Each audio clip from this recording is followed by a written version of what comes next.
입니다. 윤청입니다. 대전에서 왔습니다. 네, 저는 화술에 관한 책을 37권을 썼는데 그중에 해이의 기술이라는 책을 보시고 오늘 강의를 의뢰받았습니다. 주로 해이에 관한 얘기를 할 텐데 실은 해이의 스킬보다는 해이의 문화가 바뀌고 또 회의 석상에서의 화술을 어떻게 제안할 것인가도 중요할 것 같다는 생각이 들어서 준비한 PPT대로 강의하지 않고 중간중간에 여러분들이 필요한 화술 부분을 강의해 올리도록 하겠습니다. 2시간 약 90분 동안 강의를 마치고 나면 제가 출판사 편집자하고 또 회의가 있습니다. 요즘 제가 한참 쓰고 있는 책이 긍정화법입니다. 우리가 살아가다 보면 스트레스 받고 갑자기 화날 일도 생기고 또 지적하고 또 부정적인 표현을 할 때가 굉장히 많이 있는데 그때 긍정적으로 표현할 수 있다면 정말 놀라운 변화들을 일으킬 수 있다고 생각합니다. 물론 긍정의 힘이라는 책도 있고 그 다음에 경청이라는 책도 많이 있습니다만 어떻게 하면 긍정적으로 표현해서 세상을 아름답게 바꿀 수 있을까 그런 관점에서 책을 쓰고 있는데 그런 부분도 조금 시간을 내서 말씀을 드리도록 하겠습니다. 스피치 하면 형식이 1대1 형식, 1대 다수 형식, 다수 대 다수 형식이 있습니다. 1대1 형식은 테이블을 가운데 놓고 대화하고 상담하고 설득하고 협상하고 갈등 해결하고 이런 대화 기법의 영역이 하나 있고요. 또 하나의 영역은 1대 다수의 영역이 있습니다. 그러니까 지금처럼 다수의 사람들을 모시고 강의하고 PT, 프리젠테이션하고 발표하고 제안하고 식사, 행사장에서 인사말하고 이런 등의 1대 다수 형식의 스피치가 있습니다. 그 다음에는 다수 대 다수 형식의 스피치가 있는데 그것은 곧 토론, 토의, 회의 진행 이런 영역이 있습니다. 오늘은 주로 세 번째 회의 진행에 관해서 강의를 해 올리도록 하겠습니다. 직장을 다니면서 가장 스트레스 받는 요인 중에 하나가 바로 이겁니다. 갑자기 야근이 있거나 또 회의가 있을 때 굉장히 스트레스 받는다고 그래요. 근데 우리 경호팀님들은 현장에서 즉석 회의도 있고 또 같은 팀 내에서 매일 반복되는 회의도 있을 줄 압니다. 그런 회의를 어떻게 하면 효과적으로 진행할 수 있을까에 대한 얘기를 해보도록 하겠습니다. 회의는 각자의 다양한 생각과 의견을 나누어서 더 나은 결론을 도출하기 위한 그 대화인 것입니다. 그런데 대개 보면 회의 문화가 아직까지도 일방적이고 그리고 또 조금은 권위주의적이고 그래서 지시하는 형식의 회의를 하는 경우가 많이 있죠. 그래서 어떻게 하면 정말 더 생산적이고 더 효과적인 의견을 도출하기 위해서는 좀 자유분방함이 필요한데 여기 보시면 뭐 계급장을 떼라 등등 여러 가지 방식이 있습니다만 한번 쭉 정리해 올리도록 하겠습니다.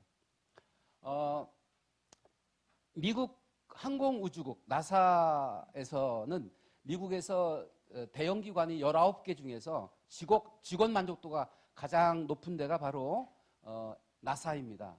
그 나사의 고문께서 직원들의 만족도의 그 요인이 세 가지를 얘기하는데 첫 번째가 몰입이고 두 번째가 포용이고 세 번째가 혁신입니다. 몰입은 뭘 의미할까요? 뭔가 깊이 빠져드는 겁니다. 칸트는 이런 얘기를 했어요. 가장 행복할 때가 어떤 일에 깊이 빠져들 때다. 여러분들이 가끔 영화 감상하실 겁니다. 영화관에 들어가시면 그 스토리에 깊이 빠져들잖아요.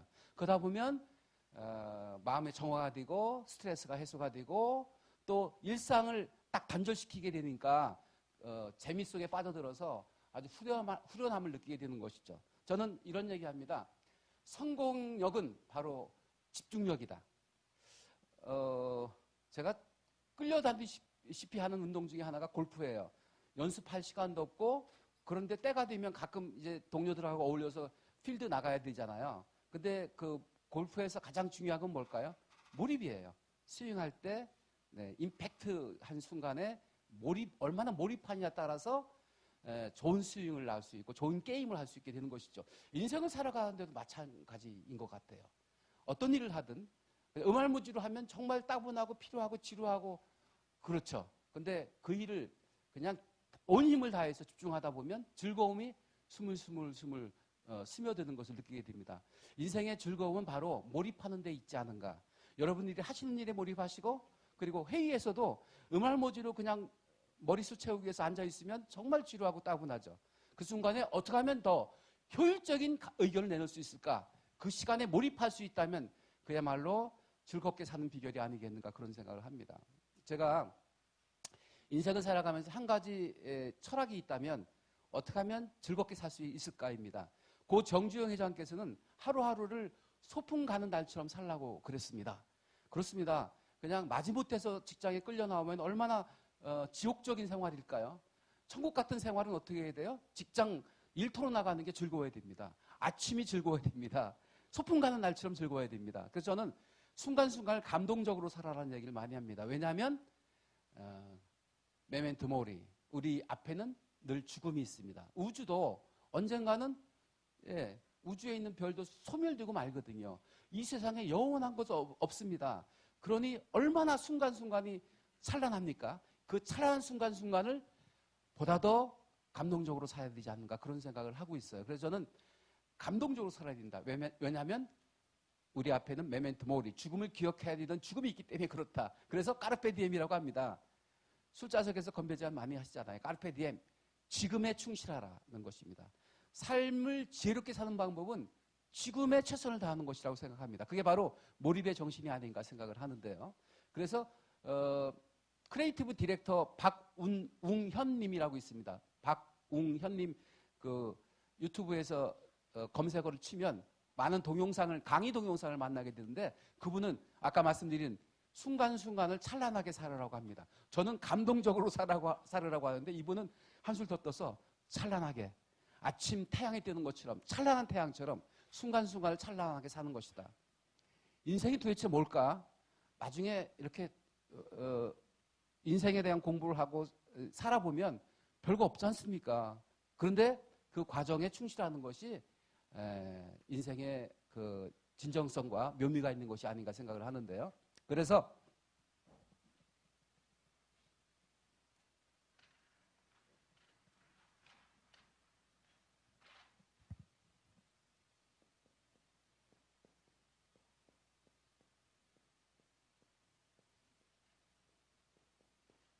한번 따라서 해주실까요? 인트로뱅.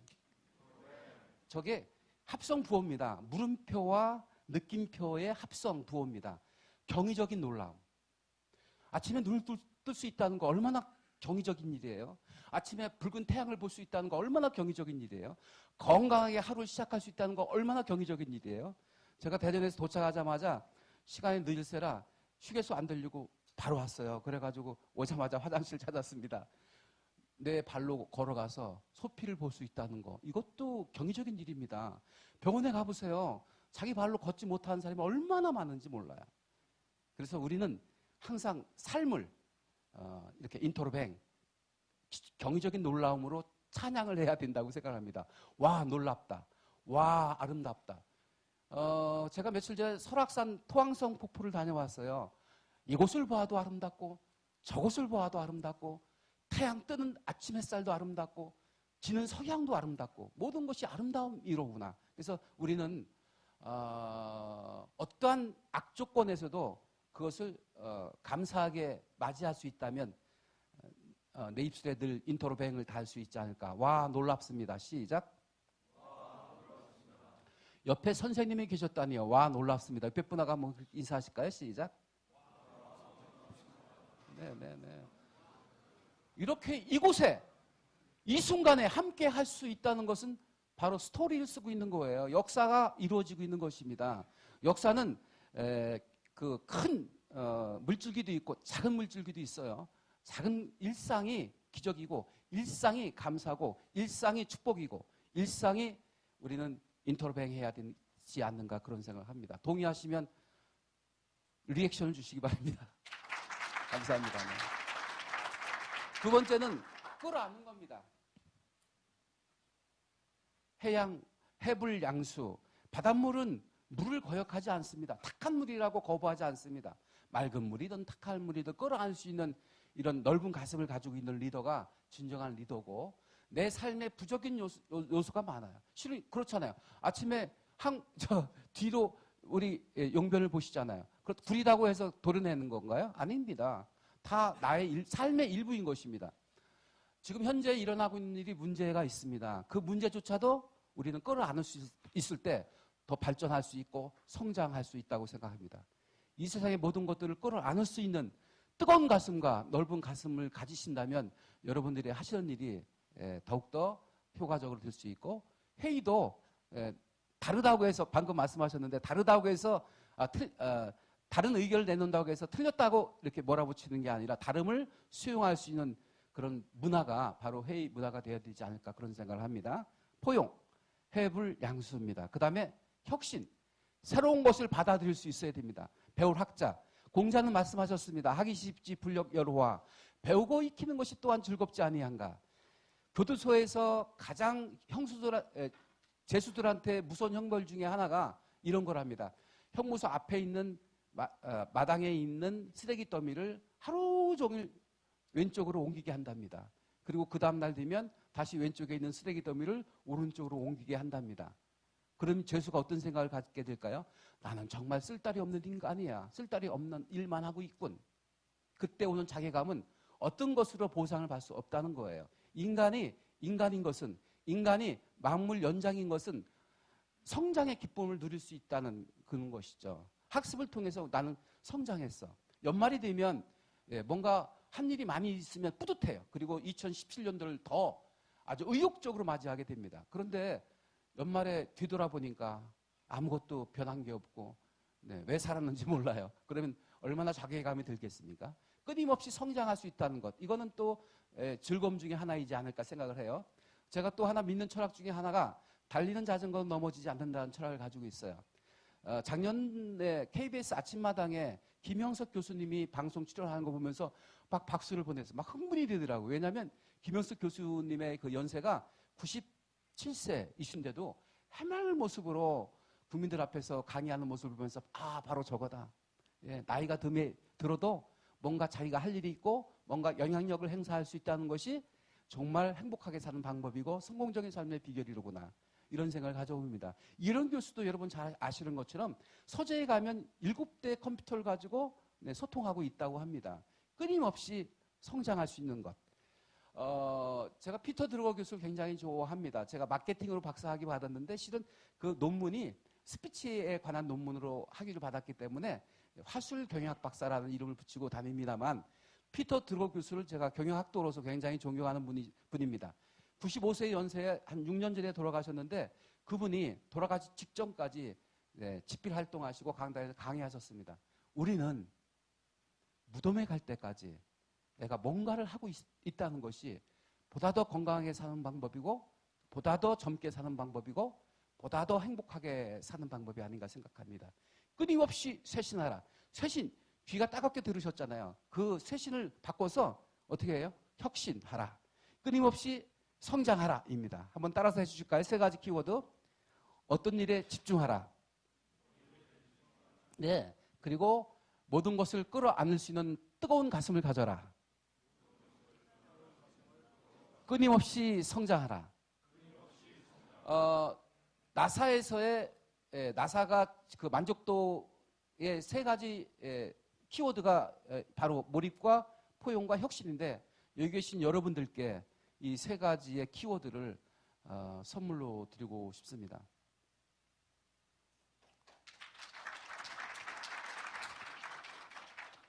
왜 실속 없는 회의만 계속하고 있는 걸까? 습관적인 매너리즘에 빠져있는 회의.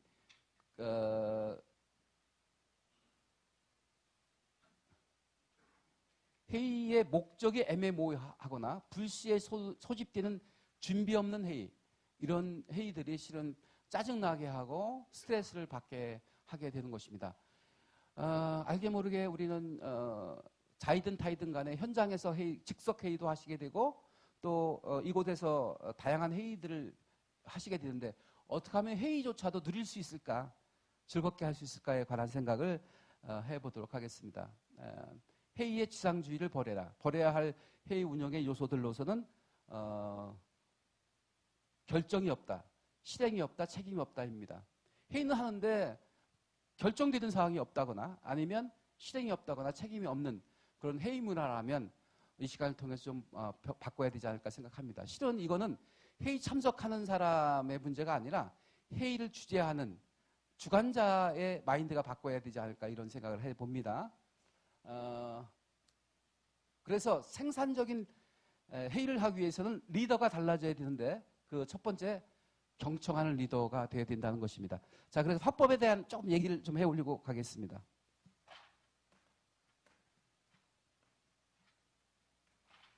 화법에는 크게 커뮤니케이션 기술에는 5가지 기술이 있는데 미러링, 백트래킹, 스트로크, 레이블링, 스피킹, 릭스닝, 퀘스천 5가지 기술이 있습니다. 스트로크는 맞장구 치는 거예요. 맞장구.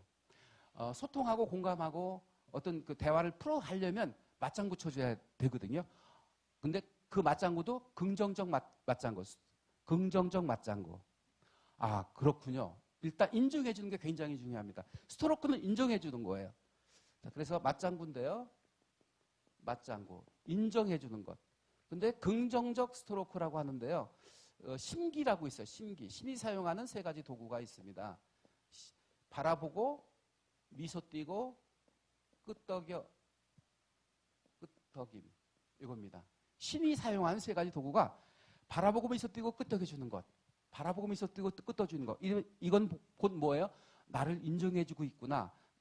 나하고 코드가 맞구나. 적군이 아니라 아군이구나. 악수를 우리 하죠. 악수의 유래 여러분 잘 아실 거예요. 나는 당신을 해칠 무기를 손에 들고 있지 않으니 확인해 보시오 하면서 악수를 처하는 거 아니겠습니까? 나는 당신의 아군이요. 이런 겁니다. 근데 더 중요한 거는요. 입술꼬리를 올리면서 미소를 띄워주는 것. 난 당신한테 굉장히 호감 갖고 긍정적인 편에서 당신을 바라보고 있어. 이런 거거든요. 바라보고 미소 띄고 끄덕여주는 것만으로 뭐가 되나요? 마음의 유대. 라포라고 하거든요. 라포. 라포를 만드는 기술이에요. 라포. 마음의 유대. 마음의 유대가 형성되어야 회의도 원만해지고 소통하고 공감할 수 있게 되는 겁니다. 그래서 맞장구를 잘 쳐줘야 되는데 맞장구 칠 때는 신기를 동원하셔야 돼요. 바라보고 미소 띄고 끄덕여주는 것. 바라보고 미소 띄고 끄덕여주는 것. 그 다음에 2번째가 레이블링인데요. 라벨을 붙여주는 거. 라벨링이라고 하죠. 레이블링이라고 합니다. 이거는 사전에 예고해 주는 거. 외국인이 한국에 와가지고 외국인들이 가장 뭐랄까요? 아주 난색한 표정을 짓는 거. 이해가 되지 않는다는 표정을 지면서 난색해 하는 게 뭘까요? 막 호구조도 하듯이 물어보는 거예요. 당신 나이가 어떻게 되시오? 결혼하셨습니까? 왜 결혼 안 하셨습니까? 아이는 어떻게 됩니까? 막 물어보잖아요. 근데 뭔가 궁금한 점 있으면 레이블링을 하라는 거예요. 미리 사전에 예고해 줌으로 대화의 주도권을 갖게 하는 게 레이블링 기술인데요. 마치 이런 거예요. 선생님 궁금한 게 있는데 여쭤봐도 될까요? 제가 반대 의견이 있는데 제안해도 될까요? 이게 예의입니다. 사전에 예고해 주는 것. 이런 제안은 어떻겠습니까? 하고 양해를 구하고 의견을 제안하는 것. 이게 레이블링의 기술입니다. 3번째는요. 스피킹입니다.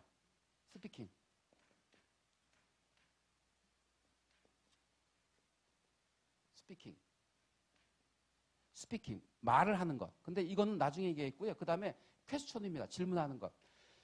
리더가 회의석상에서 회의를 잘 끌어가려고 하면 내가 먼저 이렇게 나의 의견을 제안하고 의견을 필요한 것보다도 의견을 묻는 게 더 중요하잖아요. 퀘스천, 질문.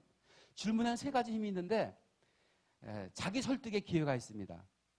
자기 설득의 기회. 그러니까 설득하려고 하면 나의 어떤 이론적인 것을 아주 열심히 피력하고 또 제안하는 것이 아니라 설득하려면 질문하라 이런 거예요. 왜냐하면 설득함으로 상대에게 설득의 기회를 제공하는 것입니다. 예를 들면 이런 거예요. 7살 난 아이를 엄마가 이렇게 시내 엄마가 장난감 사러 왔을까?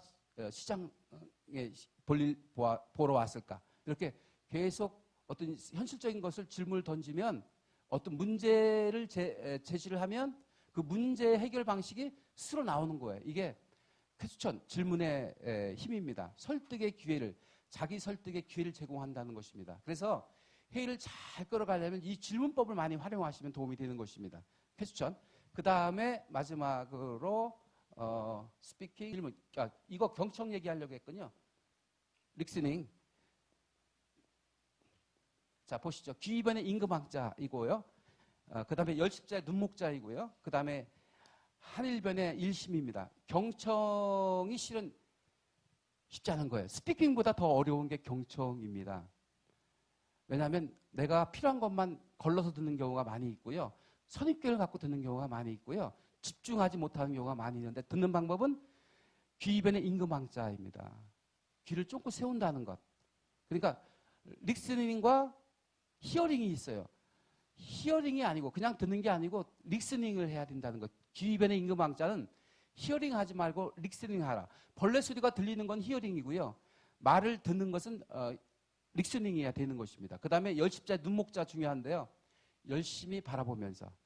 그러니까 회의할 때 뒤로 제껴 앉으면 적극적인 회의 참여자가 아닙니다. 회의할 때는 어떻게 앉으냐면 조금 앞으로 다가선 듯한 자세로 듣는 방법. 그리고 상대를 존중하는 눈빛으로 바라보는 것. 이게 열십자의 눈목자입니다. 그 다음에 일심, 마음을 집중해서 듣는 것. 이것이 커뮤니케이션의 5가지 기술인데 우리가 30% 말하고 70% 들어라. 그리고 스티븐 코비 박사의 5가지 습관 중에서 5번째가 7가지 습관 중에서 5번째가 경청한 다음 이해시켜라 이런 얘기합니다. 그래서 회의를 잘 끌어가려면 이 5가지 커뮤니케이션의 기술을 잘 활용해야 되는데 그 중에도 퀘스천과 리스닝이 굉장히 중요하다 하겠습니다. 회의 주재자는 자신의 의견을 서슴없이 말하게 할 수 있는 문화를 일단 만들어주는 게 중요한데 실은 여기 계신 여러 선생님께 여쭤보겠습니다. 그런 문화인가요? 아니면 조금 강압적인 분위기이신가요? 여쭤보겠습니다. 서슴없이 말씀하실 수 있는 그런 분위기인가요? 아직 없으세요? 네네.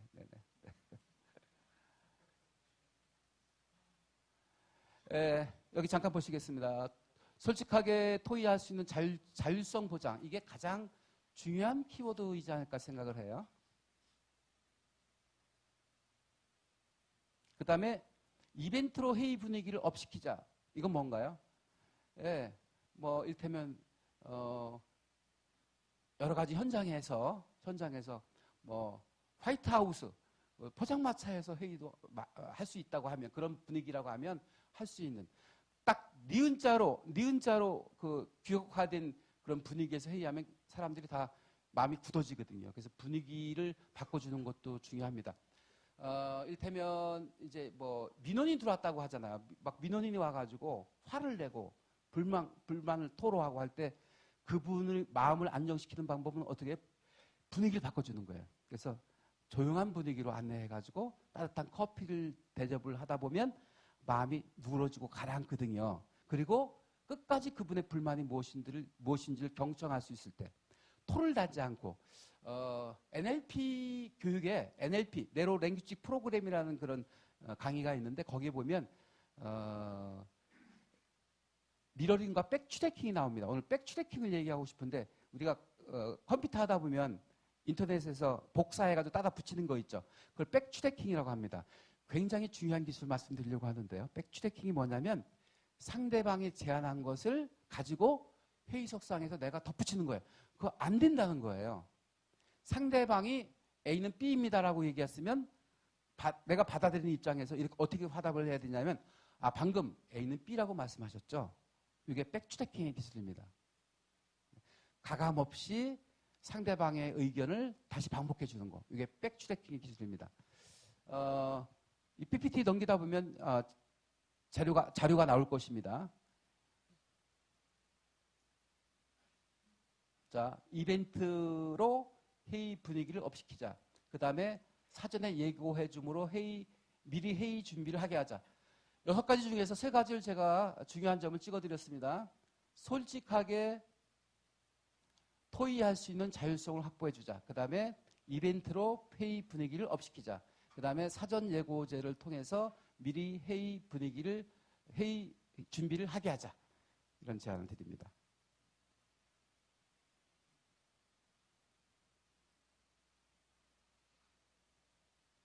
회의를 잘하기 위한 방법으로는 목적을 명확히 한다는 것, 그 다음에 회의 계획서를 작성하게 한다는 것인데, 여기 여러분들 지금 강의를 듣는데 몇 분은 메모를 하시고 몇 분은 그냥 들으시잖아요.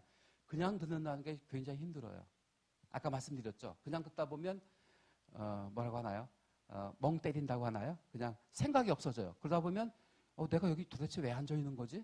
라는 생각이 들다 보면 그때부터 나도 못 말리는 거예요. 생각이 오만 생각이 다 들면서 몸은 여기 있는데 마음은 다른 데 가 있어요. 그때부터 집중이 안 되는 거예요. 그러다 보니까 시간이 따분해지고 지루해지는 거거든요. 그래서 아까 몰입력, 그 다음에 뭘 말씀드렸죠? 포용력, 혁신, 이 3가지 힘을 말씀드렸는데 집중하는 방법 중에 하나가 메모하는 것입니다. 제가 아까 말씀드렸듯이 강의 끝나면 출판사의 편집자하고 회의를 한다고 했죠. 한 달에 1년에 꼭 2권씩 책을 냈어요. 근데 그걸 자랑하려고 말씀드린 게 아니라 하여튼 간에 37권 냈다니까 많이 썼네. 어떻게 그렇게 썼냐라고 얘기하는데 그 기술이 뭐냐면 메모하는 거예요. 일상을 늘 메모하다 보면 아마 업무를 정말 완벽하게 여러분들이 수행하기 위해서 메모가 습관화되어 있을 거예요. 그런데 그거를 업무적인 면에서만 철저하게 메모하지 마시고 일상적인 것도 메모하시고 그런 습관이 일상적인 그 생활화가 되어 있다고 하면 여러분들은 보다 더 행복하고 효율적인 그런 시간들을 보내게 될 것이고 회의에서도 그렇습니다. 그냥 회의하는 게 아니라 메모하다 보면 좋은 아이디어가 막 나오게 되는 것이거든요. 따라서 합니다. 메모하라. 시작. 정시에 시작하고 의사록을 작성하고 보고하고 목적 중심 회의를 진행해야 된다는 것. 너무 일반적인 거를 지금 써놔가지고요. 재미있는 회의가 최고의 회의다. 어떻게 하면 재밌게 할 수 있을까? 회의장 입구에 보면 일단 뭐가 있어야 될까요? 먹을 게 있어야 돼요. 음료하고 또 크래커나 사탕하고 입이 좀 즐거워야 되거든요. 최인철 교수 아시죠? 서울대 교수이신데 그분이 행복하려면 여행을 떠나라 그런 얘기를 해요. 여행할 때가 정말 행복해요. 왜 행복할까요? 여행 속에는 종합 선물 세트가 들어있습니다. 뭐가 들어있나요? 아름다운 풍경을 보고 맛있는 음식을 먹고 좋아하는 사람들과 수다를 떨고 그리고 아름다운 곳을 걷고 다 들어가 있잖아요. 그래서 행복하려면 어떻게 해야 돼요? 동료들과 수다를 떨고 나이가 들수록 우리가 필요한 게 뭐예요? 마음을 터놓을 수 있는 친구가 필요하다고 하지 않습니까? 그리고 또 뭐가 필요해요? 먹거리도 있어야 돼요. 그리고 볼거리도 있어야 돼요. 이 모든 걸 갖춘 게 여행이래요. 그래서 사람들이 근본적으로 언제 가장 행복할까? 맛있는 음식 먹을 때예요. 맛있는 음식 먹을 때. 그리고 눈이 즐거울 때예요. 네? 일단 사람들은 오감을 가지고 있는데 보세요. 시각, 청각, 후각, 미각, 촉각, 오감이잖아요. 우리는 오감을 통해서 삶을 누리고 있습니다. 만지고 보고 듣고 맡고 먹고 이러잖아요. 그래서 회의석상에서도 즐겁게 하려면 일단 볼거리가 있어야 되고요. 그 다음에 먹을거리가 있어야 된다는 것입니다. 입구에 먹을 게 준비되어 있나요? 연수장에는 꼭 입구에 먹거리를 준비해 놓습니다. 아마 다음부터는 먹거리가 준비되지 않을까 생각을 합니다. 네. 성공하는 조직은 시끄럽다. 동의하실지 모르겠습니다. 네. 뭔가 시끄러워야 혁신이 일어나요. 그죠? 새로운 문화를 만들어갈 수 있게 되는 것입니다. 조용하면 가정도 그래요. 부부간에 너무 평화가 유지되면 좀 불안한 가정이에요. 뭔가 좀 치고받고 이래야 좀 역동적으로 발전할 수 있는 그런 가정이 아닌가 생각합니다. 동의하실지 안 하실지 모르겠네요. 네. 불만을 말할 수 있는 분위기를 만들어라. 저도 나이 먹다 보니까요. 누가 막 직언하잖아요. 근데 그게 수용하기가 쉽지 않던데요. 나이가 먹을수록 정말 힘들어요. 근데 제안하거나 직언할 때는 어떻게 될까요? 격하지 않게 부드럽게 상대방의 인격을 존중하면서 예의를 최대한 갖춰가지고 제안하고 직언해도 그거 본인은 받아들이기 힘들어요. 위에 분들은. 그럼에도 불구하고 우리는 해야 하잖아요. 네?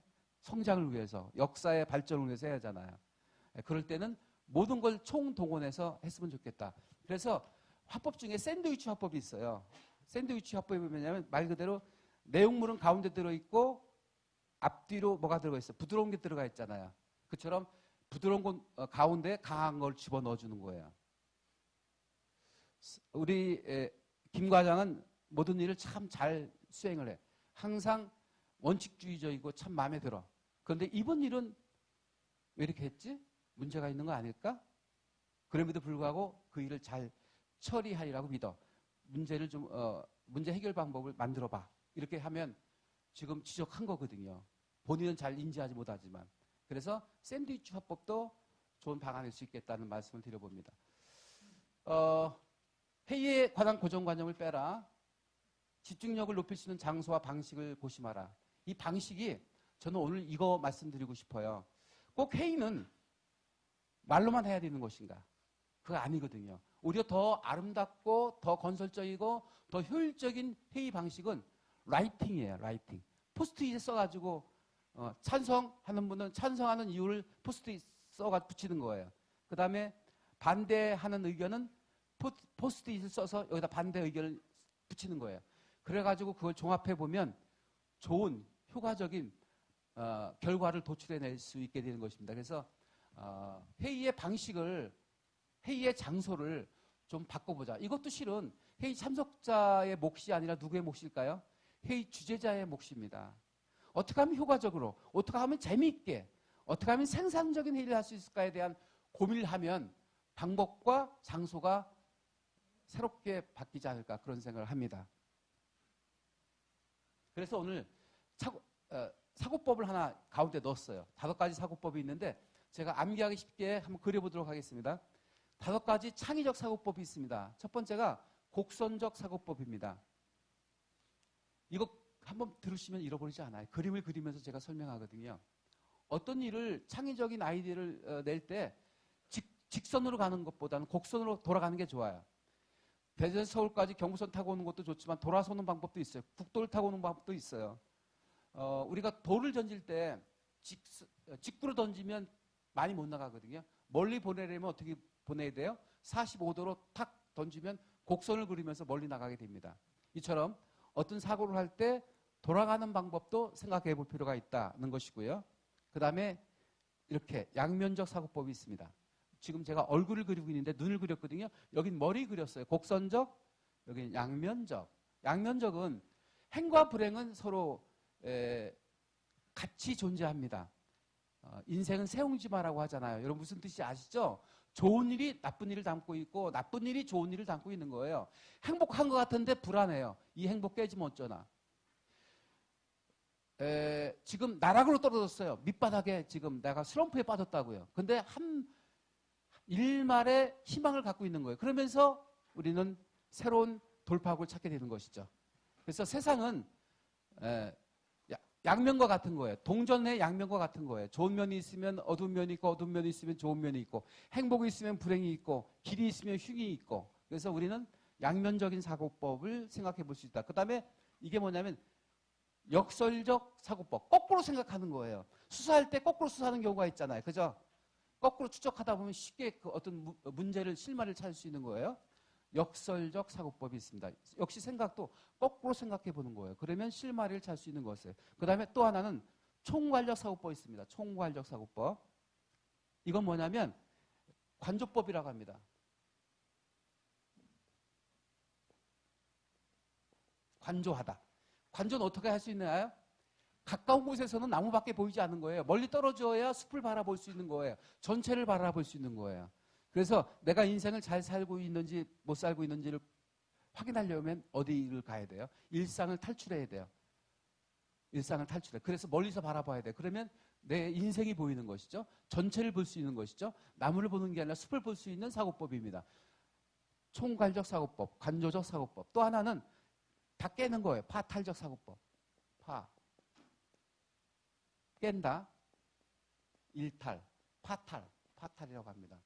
그래서 보세요. 한번 따라서 하실까요? 곡선적 사고법. 제가 지금 얼굴을 그렸어요. 이거 이마입니다. 예, 돌아가는 방법을 생각해 보자. 그 다음에 양면적 사고법. 시작. 네, 장점이 있으면 단점이 있고 긍정적인 면이 있으면 부정적인 면이 있어요. 뉴스는 팩트와 시선의 만남이다. 굉장히 좋아하는 단어 말입니다. 뉴스는 사실적인 거를 어느 관점에서 바라보냐에 따라서 하나의 뉴스가 만들어지는 거잖아요. 인생도 역시 마찬가지예요. 어느 쪽에서 바라보냐에 따라서 긍정적으로 평가할 수도 있고 부정적으로 평가할 수도 있는 것이다. 양면적인 것이다. 늘 우리는 어떤 생각을 해야 돼요? 인생은 행불행이 같이 오는 거야. 세옹지마야. 좋은 일이 있는 듯 하면서 나쁜 일도 오고 나쁜 일이 있는 듯 하면서도 좋은 일이 있는 거야. 역사는 계속 앞으로 나가는 것입니다. 그죠? 양면적 사고법. 그 다음에 역설적 사고법. 거꾸로 한번 생각해보자 이거죠. 그러면 좋은 아이디어가 나올 수 있다. 그 다음에 총괄적 사고법. 관조하라. 멀리서 바라보면 전체를 볼 수 있는 것이다. 그 다음에 제가 좋아하는 말이 파탈입니다. 깨고 일탈하면 정말 창의적인 사고법을 할 수 있다. 우리는 회의를 통해서 보다 생산적이고 보다 효과적이고 보다 적법한 결과물을 도출하기 위해서는 이 5가지 사고법도 한번 생각해 볼 수 있지 않을까 싶어서 제가 중간에 넣었습니다. 이거는 이 PPT를 여기다 드렸어요. 이메일로. 그래서 혹시 필요하신 분들은 이걸 받으실 수 있을 거예요. 그래서 쭉 검토하시고 오늘 핵심적인 것만 강의에 올리도록 하겠습니다. 시간이 제한되어 있기 때문에 실은 제가 화법에 관한 강의를 좀 더 해드리고 싶은 욕심을 가지고 있는데 네, 강의를 쭉쭉쭉 가겠습니다.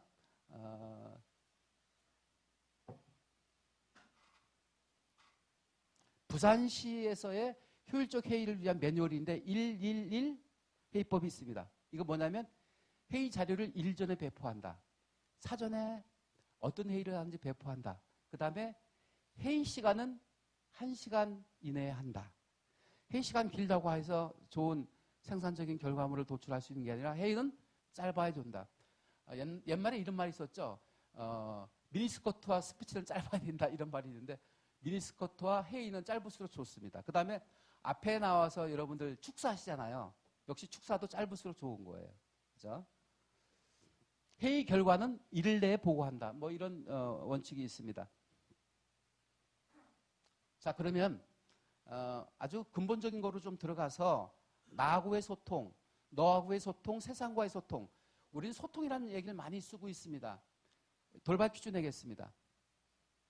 이제 입동도 지나고 막 오늘 날씨가 완전히 겨울다운 날씨입니다.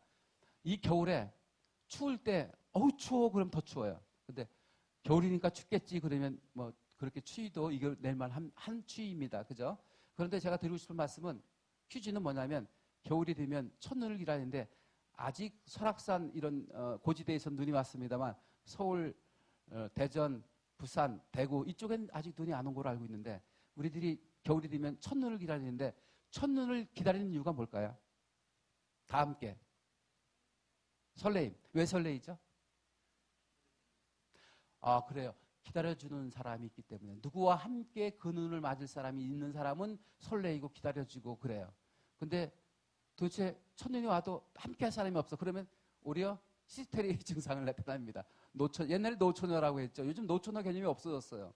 그리고 노인의 개념도 없어졌어요. 그죠? 100세 시대이다 보니까 결혼 정년기가 24세, 26세였는데 요즘은 결혼 정년기가 30세, 35세.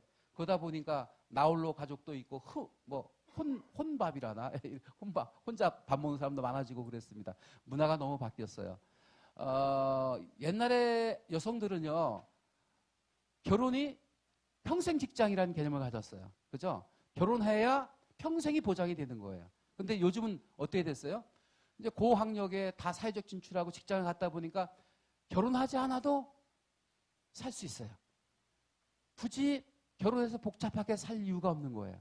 그러다 보니까 결혼 정년기가 늦춰지고 또 나가서는 결혼 하지 않겠다. 독신주의자들이 많다 보니까 베트남을 비롯한 동남아에서 여성들을 신부감을 구하다 결혼하다 보니까 다문화 가정도 많아지고 또 나홀로족도 많아지고 있는 거 아닌가 생각을 합니다. 진정 나하고의 소통이 이루어질 때 행복할 수 있어요. 근데 그 솔직하게 나하고의 소통을 이루기 위해서는 프랭크입니다. 한번 따라서 하실까요? 프랭크. 솔직함입니다. 나 스스로 솔직할 수 있는 거예요. 신독이라는 얘기 많이 하잖아요. 나 홀로 있어도 흐트러짐이 없는 여기 계신 문무를 겸비하신 우리 경호실의 선생님들은 다 신독 정신을 가지고 계셔서 박수를 보내주고 싶습니다. 아주 원칙적이고 하나라도 빈틈이 없는 그런 사고와 그런 행동을 하고 계신 분들로 제가 알고 있는데요. 신독, 솔직 이것이 바로 나하고의 진정한 소통이 될 수 있고 또 하나 얼마 전에 이장희 씨 기억하시나요? 네, 나 그대에게 모두 드리리 노래도 하신 가수이면서 60년, 70년대에는 영시의 다이얼 해가지고 심야 방송을 진행한 MC였어요. 방송 진행자였었어요. 그분이 방송 나와서 인터뷰하는 걸 보니까 울릉도에 살고 계시더라고요. 69세입니다. 정정하시죠. 근데 인터뷰하는데 그 사회자가 질문하더라고요. 이장희 선생님, 앞으로 어떻게 살기를 원하십니까? 라고 물으니까 이장희 선생 말, 자연인처럼 살고 싶소.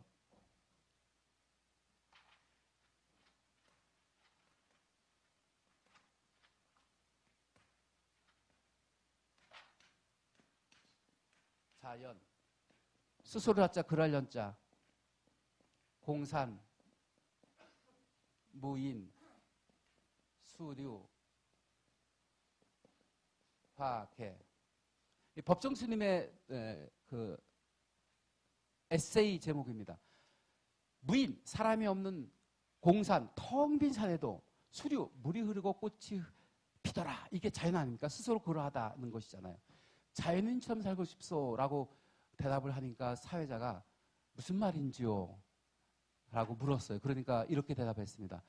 화가 날 때 화를 내고 웃고 싶을 때 마음껏 웃고 사랑의 감정이 생기면 사랑한다고 표현하는 그런 자연인처럼 살고 싶소. 그 말에 제가 바로 저거다 이런 생각을 했습니다. 우리 현대인들은 감정 노동자입니다. 모두가 다 그렇잖아요. 네, 내가 정말 화가 나는데도 웃어야 되고 네, 그렇잖아요. 그래서 스마일을 보여줘야 돼요. 근데 적당히 사적인 영역에서는 여러분들 적당히 감정을 노출하는 사람이 멋쟁이에요. 감성 리더라고 저는 생각합니다. 너무 원칙적이고 사석에서조차도 아주 깍듯하게 칼로 물을 뱉듯이 딱딱 잘라 깍두기처럼 말이죠. 그래서 깍두기라는지 모르겠어요. 성질이 칼날 같으면 깍두기라고 하지 않습니까? 그런 성격이면 참 힘들죠. 주변 사람들이. 적당히 감정을 흘릴 수 있는 그런 사람이 진정 나하고 소통할 수 있고 그런 사람들은 진정 나를 사랑할 수 있는 사람들이 아닌가 생각을 합니다. 나를 사랑할 수 있어야 됩니다. 왜냐하면 나는 청산천하 유아 독존적인 존재이거든요.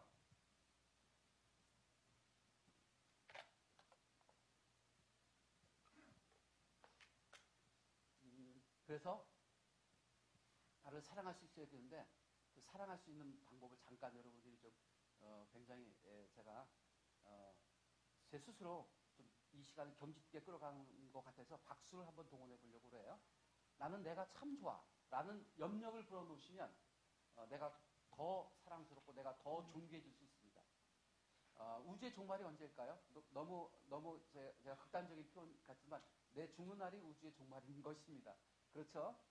내가 없으면 실은 세상이 존재하는 의미가 없는 거예요. 그래서 나를 극진히 사랑하시고 나를 존귀히 여기실 때 상대도 존중할 수 있고 세상도 소중하게 생각할 수 있는 게 아닌가 생각을 합니다. 그래서 박수를 한번 쳐볼 텐데 나는 내가 정말 좋아를 박수를 1, 2, 4, 8, 4, 2, 1 이 순으로 나는 내가 정말 좋아 나는 내가 정말 좋아 나는 내가 정말 좋아 나는 내가 정말 좋아. 나는 내가 정말 좋아. 나는 내가 정말 좋아. 네. 집중하시면 됩니다. 집중하시면. 1, 2, 4, 8. 나는 내가 정말 좋아. 함께 하시겠습니다. 왜냐면 분위기를 좀 유연하게 하기 위해서 그렇습니다. 나는 내가 정말 좋아. 나는 내가 정말 좋아. 나는 내가 정말 좋아. 나는 내가 정말 좋아. 나는 내가 정말 좋아.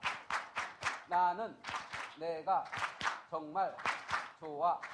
나는 내가 정말 좋아. 박수. 나를 존귀 여기시고 나를 사랑하는 여러분 되시기 바랍니다. 그럴 때 우리는 타인을 존경할 수 있고 사랑할 수 있게 되는데 이 캔더라고 합니다. 잭 웰치가 얘기했는데 리더는 캔더를 가지고 있어야 된대. 아까 리더 혼내킬 때는 막 이렇게 막 눈물이 쪽 빠지도 혼내킨다. 그래서 제가 박수를 보내드렸어요. 바로 그렇다. 네, 때론 단호함이 중요하다. 그래서 너하고의 상대할 때도 진정한 솔직함이 굉장히 중요하다. 캔더. 절대적 솔직함이라고 하는 거거든요. 아까 나하고의 소통을 위해서는 프랭크라고 했어요. 솔직함이라고 했어요. 근데 너하고의 소통에 있어서는 캔더입니다.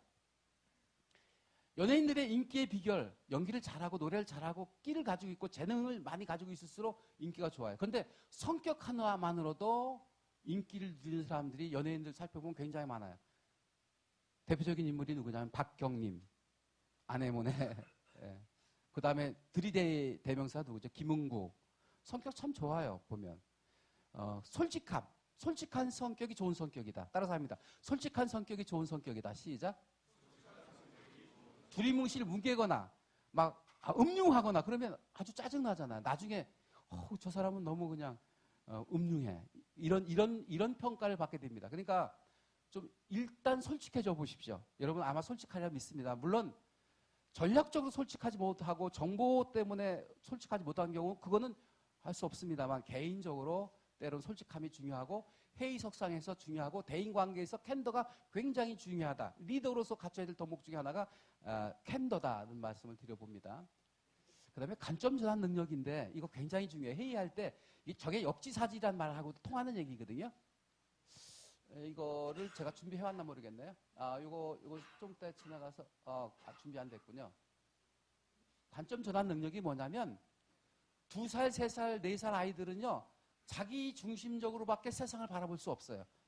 그런데 어른이 되어 갈수록 역지사지, 상대 입장에 서볼 수 있는 거예요. 저는 인생을 성공적으로 사는 비결은 관점 능력을 갖는 것이다. 예를 들면 이런 거예요. 자영업자가 어떤 회사를 설립을 했어요. 그래서 제품을 생산해냅니다. 그러면 초기 자본이 뭐 몇십억 들어가잖아요. 그래서 생산하게 되면 그 제품을 팔아서 수익금을 내고 이윤을 창출해야 그 회사를 운영하고 그 이익금을 가지고 다시 재투자하고 뭐 이런 거 아니겠어요? 그런데 너무 이윤을 추구하다 보면 제품의 품질이 떨어질 수 있고 서비스가 떨어질 수 있어요. 그래서 요즘은 주로 CS 강의라는 얘기를 많이 하는데 커스터머, 고객이 왕이다. 국민이 왕이다. 이런 얘기 하거든요. 고객이 누구예요? 상대잖아요. satisfaction, 고객을 만족시키는 방법은 관점을 고객 입장에서 생각할 수 있다면 고객을 진정 만족시킬 수 있다는 것이죠. 그래서 고객에게 먼저 이익을 주어라. 요즘 무슨 얘기 많이 하냐면요. 가격 대비 성능이 우수하다. 가성비라는 얘기를 많이 하잖아요. 그러니까 고가의 브랜드보다 요즘 인기 있는 게 뭐예요? 경제가 좀 어렵다 보니까 저렴하면서도 성능이 좋고 맛이 있는 이런 상품을 찾는 거예요. 그걸 가성비라고 합니다. 그러니까 고객 입장에서 생각하면 제품을 생산하면 가성비 제품을 내놓을 수 있는 거예요. 근데 기업 입장에서 생각하면 도대체 가성비가 안 나와요. 고가에, 네. 그죠? 뭔가 제품 이윤을 남기기 위해서 절약하다 보면 기업 중심으로 제품을 생산할 수 있다는 것이죠. 개인도 마찬가지라고 생각을 합니다. 상대를 만족하려면 어떻게 해야 돼요? 내가 이 친구한테 만족해 주려면 어떻게 될까요? CS라고 하는 것은 고객만 만족시키는 게 아니라 내가 매일 만나는 가족과 주변의 동료와 만나는 지인들을 만족해 줄 수 있다면 내 인생은 행복해지는 거거든요. 그죠? 내 주변 사람들이 나로 인해서 행복해 줄 수 있다면 난 더 행복해지는 거예요. 저는 관동대학교의 캐치프레이즈를 굉장히 좋아합니다. 관동대학교의 캐치프레이즈가 뭔가요? 배워서 남주자. 그렇게 뼈 빠지게 배웠는데 남을 주다니요. 나는 뭘 가지란 말이에요. 나누면 나눌수록 나는 더 커지는 거예요. 따라서 합니다. 배워서 남줍시다. 시작. 내가 만나는 이에게 더 많은 유익을 줄 수 있다면 나는 대박입니다. 대박 인생입니다. 그게 관점 전환 능력의 철학이지 않을까 생각을 합니다. 동의하시면 박수 한번 주시죠.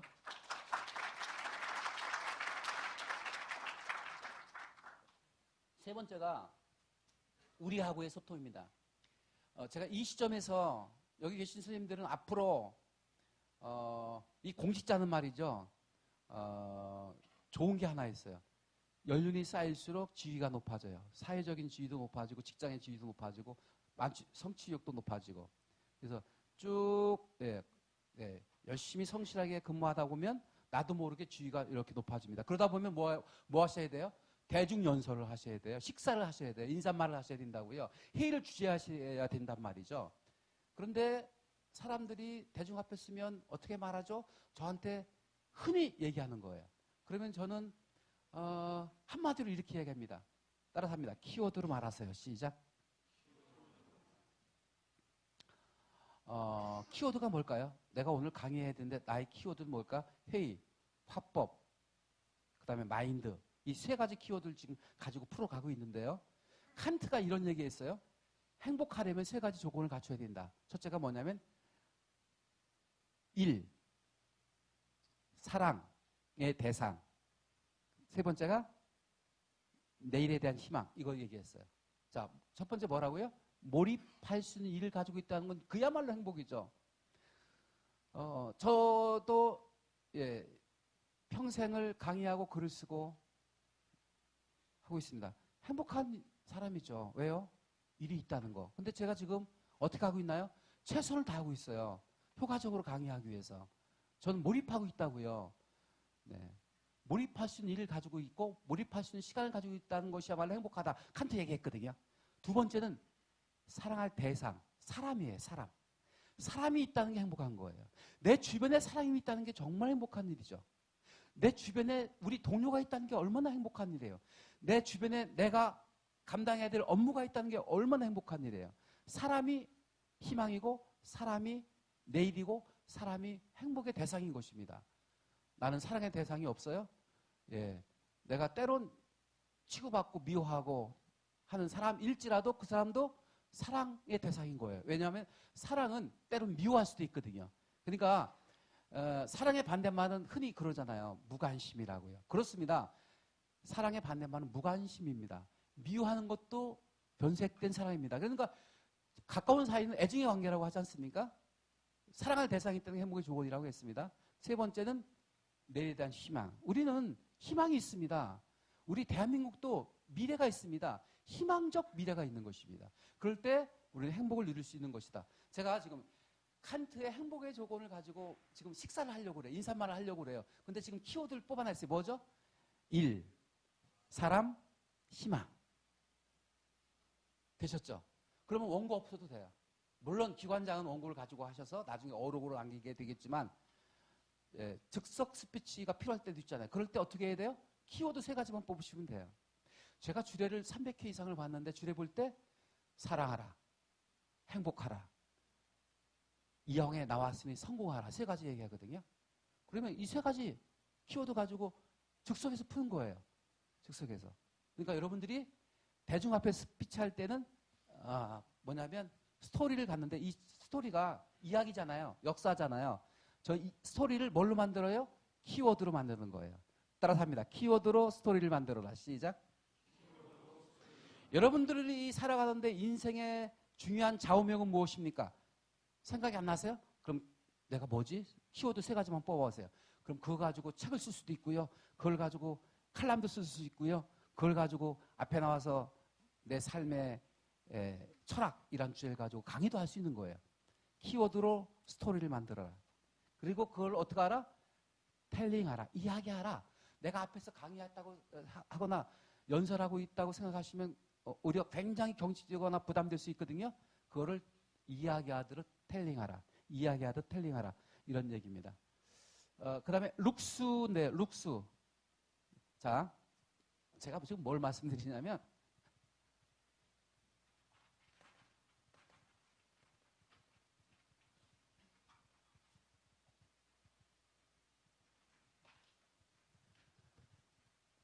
스피치의 3대 요소를 말씀드리려고 하는데, 첫 번째가 왓입니다. 왓. 근데 아까 이 스피치는 크게 3가지가 있다고 말씀드렸죠. 1대1 형식이 있고 1대 다수 형식이 있고 다수 대 다수 형식이 있다고 했습니다. 1대1 형식은 대화하는 것이요. 1대 다수는 대중 앞에 스피치하는 것이요. 다수 대 다수는 토론하시는 거다는 말씀을 드렸는데 이 스피치의 3대 요소는 what, how, looks입니다. looks. what이 뭐냐면 내가 말할 거리, what to say, 뭘 말하지. 근데 이걸 뭐라고 했어요? 스토리를 how to say, 어떻게 전달하지? 텔링하라. 스토리를 텔링하라.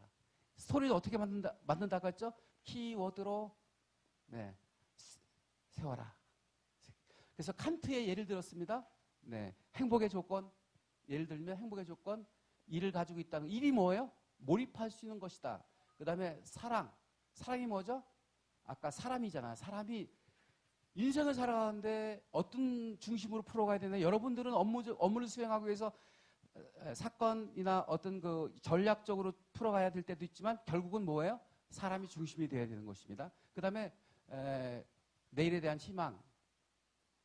자, 이러면 이 3가지 키워드를 가지고 얼마든지 식사를 하고 연설을 하고 강의를 풀어낼 수 있다는 것이죠. 자, 그 다음에 이 what to say를 만들면 이걸 어떻게 풀어갈까? 텔링하라. 이야기하라. 그런데 어떻게 텔링하라? 셀프 어플리케이션이라고 하는데요. 자기 적용이라고 합니다. 나를 얘기하라. 나를. 책이든 뭐든 간에 결국은 아까 얘기했죠. 우주의 종말은 내가 죽는 날이다. 자기중심적이거든요. 사람들은. 그래서 결국은 책이든 이야기든 스피치든 간에 결국은 내가 느끼고 내가 깨닫고 내가 갈등하고 내가 체험한 것을 가지고 풀어갈 때, 텔링할 때 그게 굉장히 독창적이고 그리고 개성이 있고 자기화된 스피치를 할 수 있게 되는 것이죠. 그걸 가리켜서 셀프 어플리케이션이라고 합니다. 자기 적용하라. 자기 적용. How to say. 어떻게 말을 해요? 텔링 하는데 자기를 적용해서 말하라. 그 다음에 룩스인데요. 룩스. 말할 때 어떻게 보여줘야 되나요? 무대에서 마이크 테스트 할 때 그러잖아요. 록 하잖아요. 록스. 록. 3가지입니다. 표정, 시선, 제스처입니다. 표정이 살아야 되거든요. 근데 우리 한국인들은 무표정이에요. 외국인들이 보면 무슨 일 났냐 이렇게 묻는다고 합니다. 포카페이스라고 하잖아요. 포카나 요즘은 이 화투 거의 없어졌죠. 옛날에 상가집 가면 많이 있었는데 상가집 가도 이제 문화가 바뀌었어요. 할 때 포카페이스 얼굴을 드러내지 않는 게 아니라 소통하기 위해서 뭘 해야 돼요? 표정을 드러내야 되는데 저는 아까 인생을 바꾸는 결정적인 것은 그 긍정적 화법이다라는 말씀드렸는데 어떤 성격이 좋은 성격이에요? 요즘은 좋은 성격이 좋은 사람인 것 같아요. 근데 좋은 성격이 3가지인데요. 좋은 성격이 3가지인데 이걸 애티튜드라고 하잖아요. 태도, 애티튜드. 이 태도, 애티튜드 이거를요. 이게 1이잖아요. A, B, E, C, 3, D, 4, Z, 26. 그래서 숫자로 대입하면 딱 100이 나오는 숫자래요. 알고 계시죠? 완전한 숫자가 애티튜드입니다. 요즘은 속도보다 더 중요한 게 뭔지 아세요? 방향입니다. 애티튜드는 방향을 얘기하고 있어요. 내 삶의 방향. 내 삶의 방향이 어느 쪽으로 얼라이먼트 되어 있지? 애티튜드 되어 있지? 이겁니다. 내 삶의 태도가 어떤 태도여야 돼요? 긍정적. 적극적, 창의적. 이거의 반대는 뭘까요? 부정적, 소극적, 고지식하다, 또 혹은 융통성이 없다. 보세요, 여러분. 성격이 부정적이고 소극적이고 융통성도 없고 꽉 막혀있는 사람하고는 답답해요. 소통이 안 돼요. 짜증나요. 근데 매사 열려있고 개방적이고 또 적극적이고 그 다음에 좀 기발하고 그 다음에 아주 긍정적인 마인드를 가지고 있는 성격은 정말 좋은 성격, 평생 함께하고 싶은 성격이거든요. 성격이 여러분의 인생을 가늠합니다.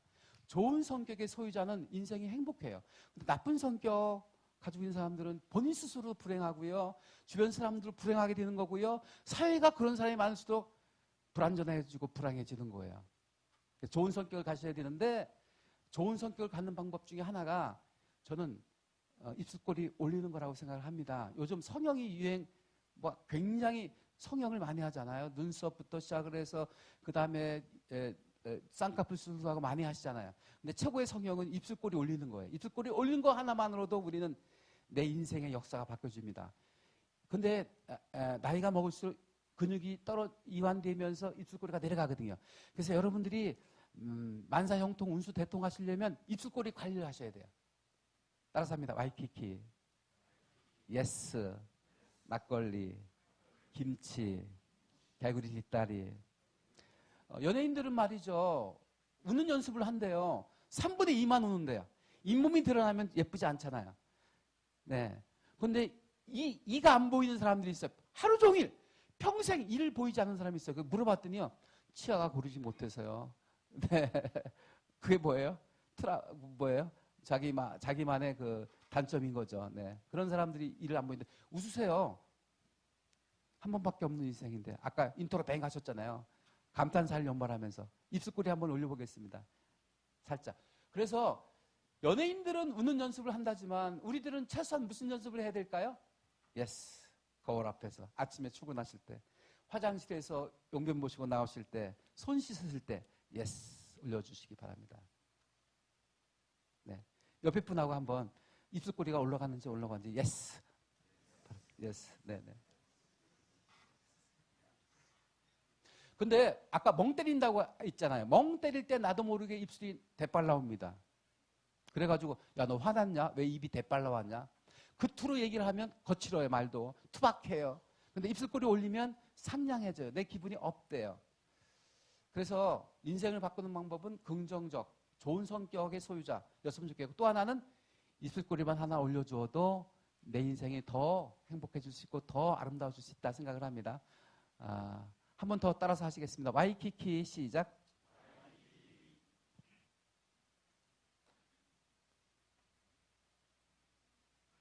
불뚝성미를 죽여라. 회의를 장악하는 자기 표현의 기술을 익혀라. 자, 그래서 여기 정리해 드리겠습니다. 화법을 조금 말씀드리고 있는 건데요. 한번 따라서 하시죠. 키워드로 말하라. 시작. 그 다음에 소신과 명분을 세워라. 시작. 소신 없는 사람은 최소한 없을 것입니다. 소신, 내가 믿는 철학, 믿는 생각, 신념, 심지, 뿌리. 이거 없는 사람은 허수아비죠.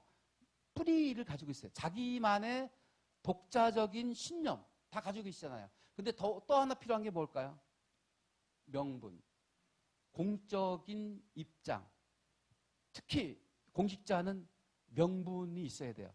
언행에 있어서 하시라도 명분이 없는 언행을 하시다 보면 나중에 코너에 몰릴 수가 있죠. 그래서 소신과 명분을 살리는 말을 하실 때에도 소신과 명분을 실어서 말을 하면 그 말을 거부할 수 없게 되는 거예요. 그런데 소신도 없고 명분도 없는 말을 하면 저항이 있어요. 그래서 회의석상에서 어떻게 얘기를 하셔야 되냐면 소신과 명분을 살려야 되는 것이고, 또 하나 간결하면서도 구체적이면 핵심을 찌를 말을 해야 돼요. 사람들이 말을 잘하는 거에 대한 개념이 뭘까요? 장황하게 추상적으로 뜬구름 잡듯이 거나가서 두리뭉실 말을 하거나 아니면 주원구원하면 그 말을 잘하는 거라고 할 수 없어요.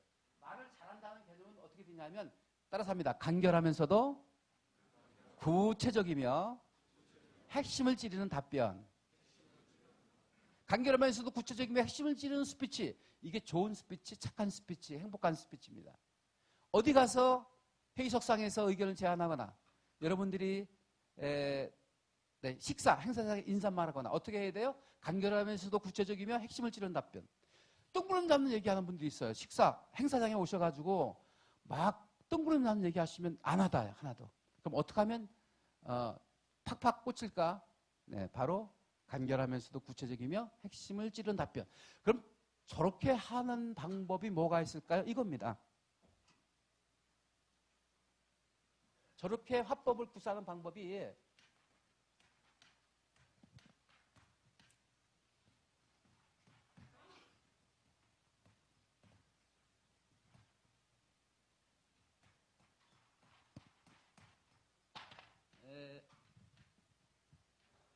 간결하면서도 구체적이며 핵심을 찌르는 스피치를 하기 위해서는 이겁니다.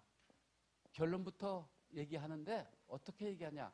키워드로 얘기한다. 이걸 두 가지식이라고 합니다. 그 다음에 이 결론에 대한 증거를 내는데 어떻게 되느냐? 구체적 사례를 들어서 되는 거예요. 데이터를 제시하거나 아니면 예화를 들어서 대답하는 것이 간결하면서도 구체적이며 핵심을 찌르는 답변입니다. 결론을 먼저 얘기하고 증거를 대는 거예요.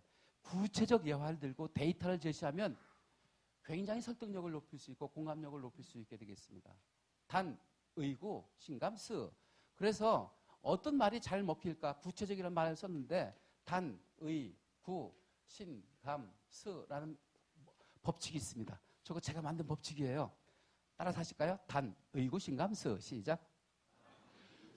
중국말인 것 같지만 이거 첫말을 따서 어드플레이 한 거예요. 단순한 말일수록 잘 먹힙니다. 단순.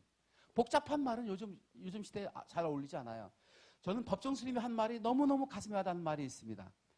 생활 공간이 단조로우면 광활한 정신세계를 누릴 수 있다. 이 말을 하셨는데 그게 늘 귓전에 맴들어요. 내 삶이 단조로운가? 너무 복잡하게 가고 있는 건 아닌가? 생각이 많으면 집중할 수 없어요. 단순하게 생각도 정리하시고 주변도 정리하시고 그런 삶이 정말 행복한 삶이지 않을까. 동의하시는 분은 박수 한번 주시죠.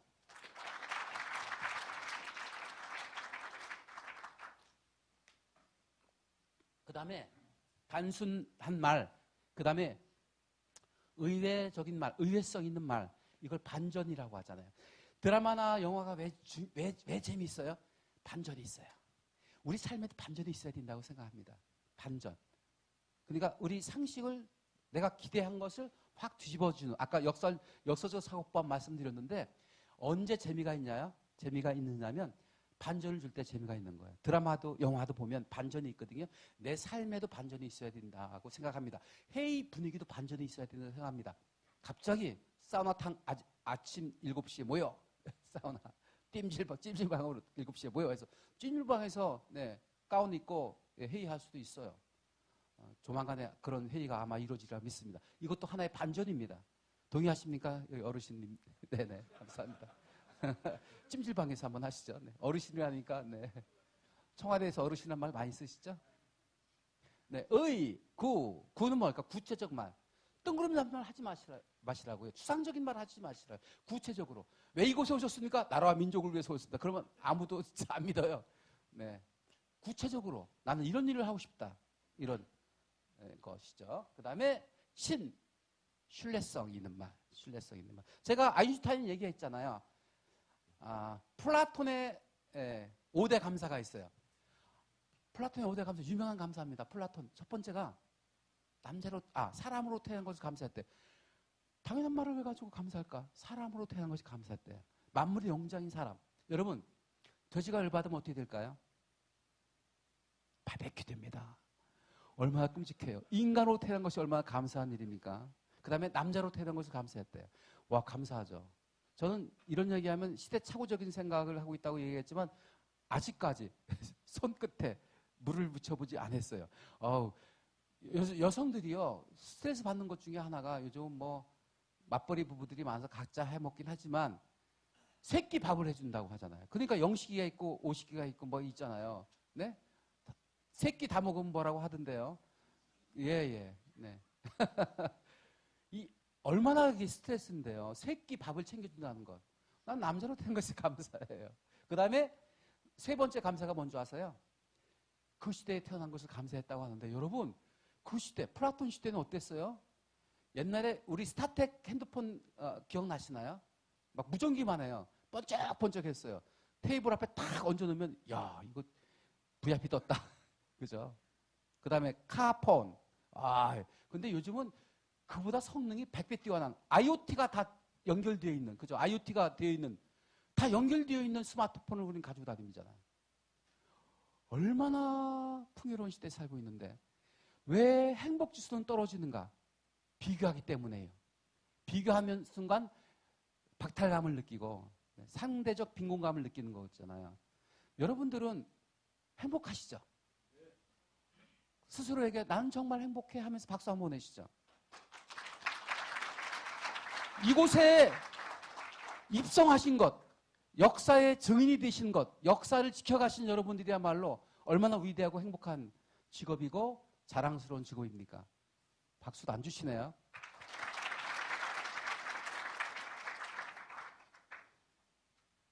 플라톤이 그 시대에 태어났다고 하는데 왜 우리는 행복하지 못할까?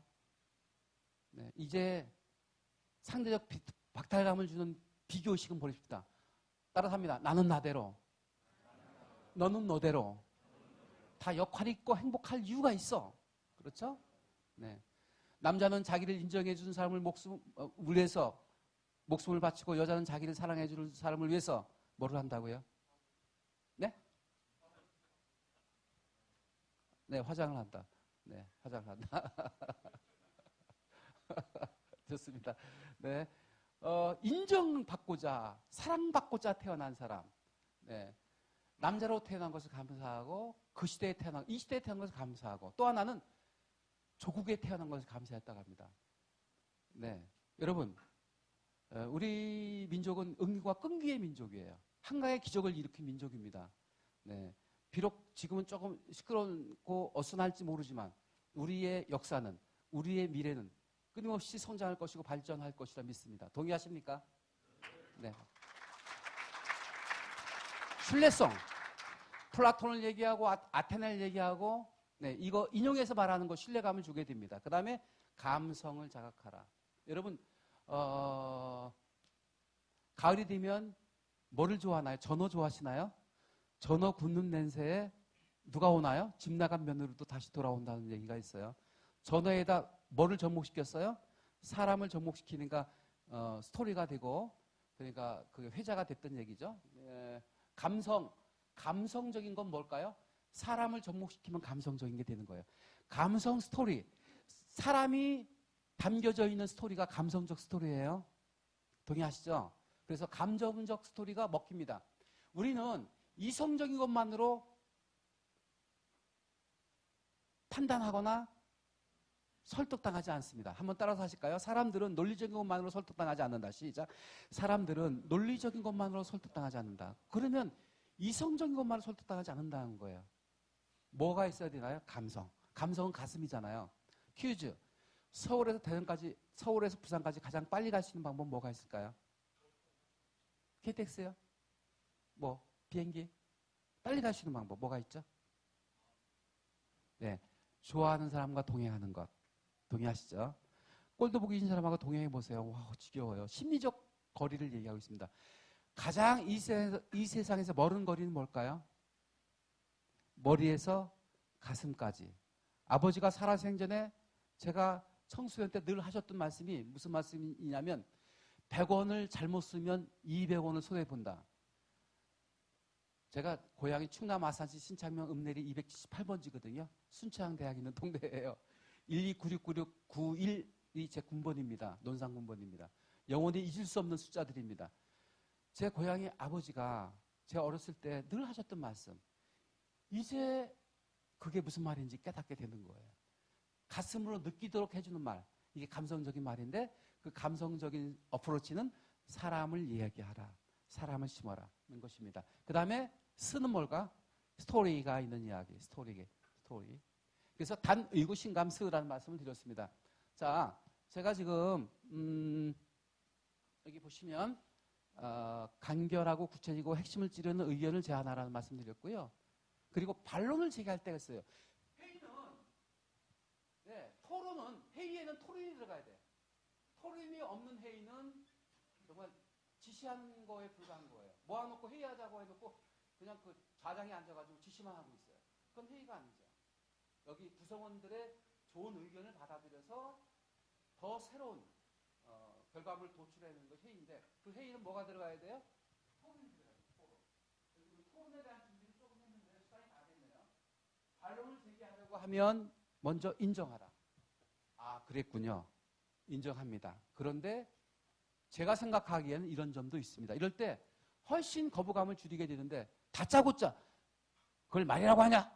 라고 하든지 내 생각은 다른데? 라고 한다든지 그러면 회의가 잘 될 리가 없는 거죠. 일단 상대의 다름을 인정하라. 따라서 합니다. 상대의 다름을 인정하라. 시작. 상대의 다름을 인정하라. 자, 메모하며도 넣네요. 아까 말씀드렸습니다. 자, 그러면 어찌하면 좋겠는가? 아까 커뮤니케이션 5가지 기술 말씀드렸는데 스트로크, 레이블링, 스피킹, 리스닝, 퀘스천 5가지 기술 말씀드렸는데요. 먼저 퀘스천의 의력을 말씀드렸습니다. 설득하려면 질문하는 것입니다. 그러니까 어떻게 생각하십니까? 라고 얘기하면 그때부터 의견이 나올 수 있어요. 이건 이렇게 했으면 좋겠는데 여러분들의 찬반 이거보다는 개방형 질문으로 질문하라. 그 다음에 찬반 토론에 붙이고 문제 해결을 찾고 최상의 결정을 내리게 되는 것입니다. 이게 어쩌면 회의의 프로세스인지도 모르겠습니다. 자, 그래서 따라서 한번 읽어주실까요? 여기 그 주재하시는 분들의 몫인 것 같긴 하지만 한번 따라서 읽어주시죠. 질문을 통해 회의를 진행하라. 시작. 커뮤니케이션을 활성화하라. 이게 무슨 뜻일까요? 커뮤니케이션을 활성화하라는 얘기가.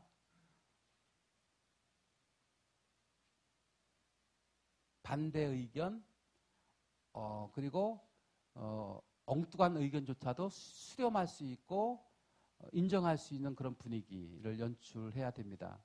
그걸 제안이라고 합니까? 라고 한다면 그 다음부터는 회의가 진행이 될 수 없겠죠. 아, 우리 팀장님은 저런 성격의 스타일이야.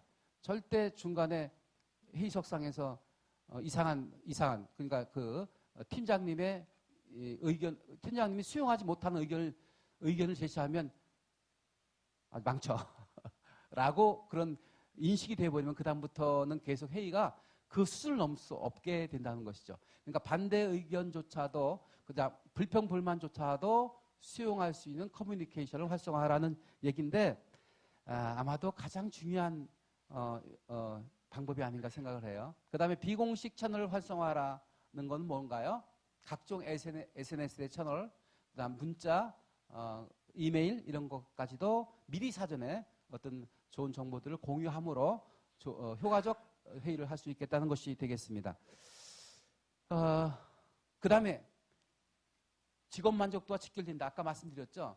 서로 상사 간에, 동료 간에 커뮤니케이션과 소통이 원활해질 때 직장이, 일터가 행복해질 수 있고 의욕이 넘칠 수 있게 되는 것입니다.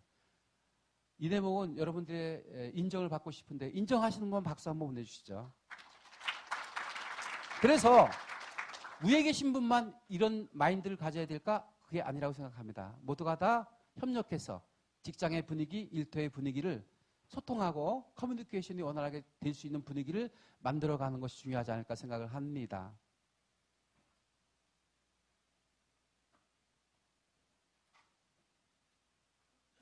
대립이 없으면 발전도 없다. 시작.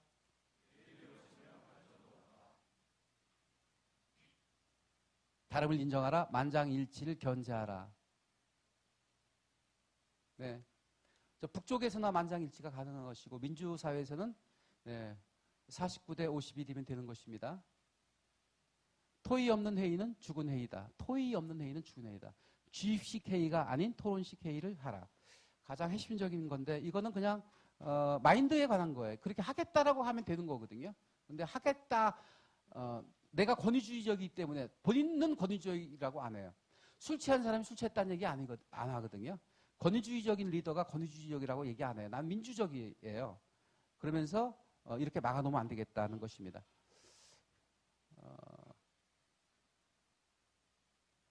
그래서 회의도 훈련이 필요한데 가장 중요한 것은 브레인스토밍 기법, 브레인 라이팅 기법인데 브레인스토밍 기법 뭔가요? 잠깐 여러분들한테 한번 메모장이 있는 분들 적으셔도 되고 메모장이 없는 분들은 뭘까요? 그냥 머릿속으로 쭉 기억하시면 되겠습니다. 행복을 만들어 내 인생에 우리 나와 너와 세상에 우리 대한민국의 행복을 위해서 어떤 일들을 당장 해야 될 것인가를 브레인스토밍 기법으로 적어보시죠. 의견을 제안해 주시죠. 그러면 마구 적는 거예요. 말 그대로 브레인, 두뇌 폭풍, 스토밍, 폭풍. 생각나는 대로 이것저것 갈 것 없이 막 적어보는 거예요. 여러분 과제를 드리겠습니다. 다음 회의석상에서 회의하기 전에 나의 행복, 그 다음에 너의 행복, 그 다음에 세상과 대한민국의 행복을 위해서 우리가 필요한 것들이 무엇일까? 그리고 행복해지기 위한 방법은 뭐가 있을까를 100가지를 한번 적어보시죠. 그럼 100가지를 언제 적어? 생각나는 대로 적으시는 거예요. 그게 브레인스토밍 기법이고 브레인 라이팅 기법은 뭐예요? 그걸 적는 거예요. 성공하려면 메모하라, 적어라 그러잖아요. 네, 그런 얘기 합니다. 자, 그래서 브레인스토밍 기법과 브레인 라이팅 기법 아까 말씀드렸잖아요.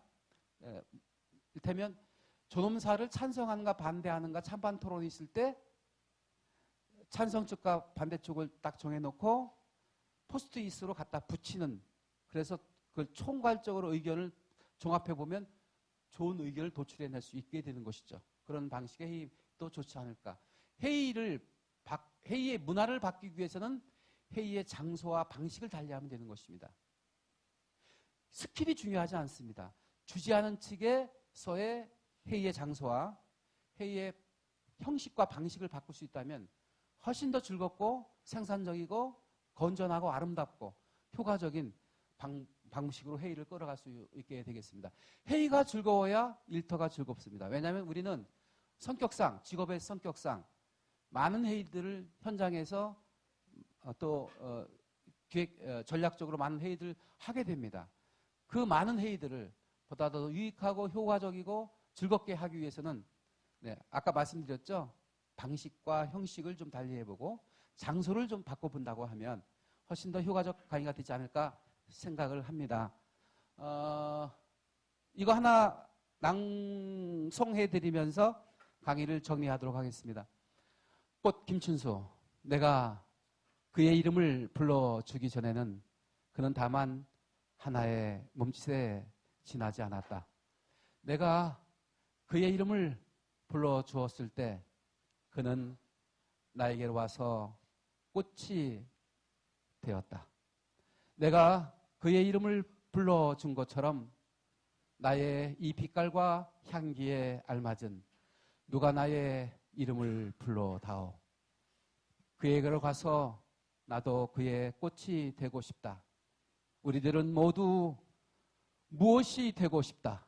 너는 나에게, 나는 너에게 잊혀지지 않는 하나의 눈짓이 되고 싶다. 리더는 상대의 이름을 불러줌으로 상대의 존재 이유와 가치를 높여주는 것이 리더가 아닌가 생각하면서 여러분들의 개인적인 행복, 그리고 직장 동료들의 행복, 그리고 우리 모두의 행복, 그리고 대한민국의 행복을 위해서 여러분들의 한 분 한 분의 역할은 지대하다고 생각하면서 여러분들에게 존경의 박수를 보내드리도록 하겠습니다.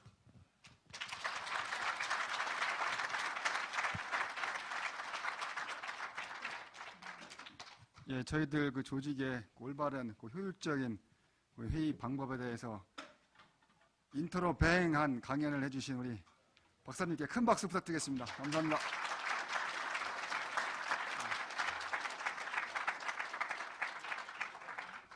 이상으로 초빙 강의 마치겠습니다. 감사합니다.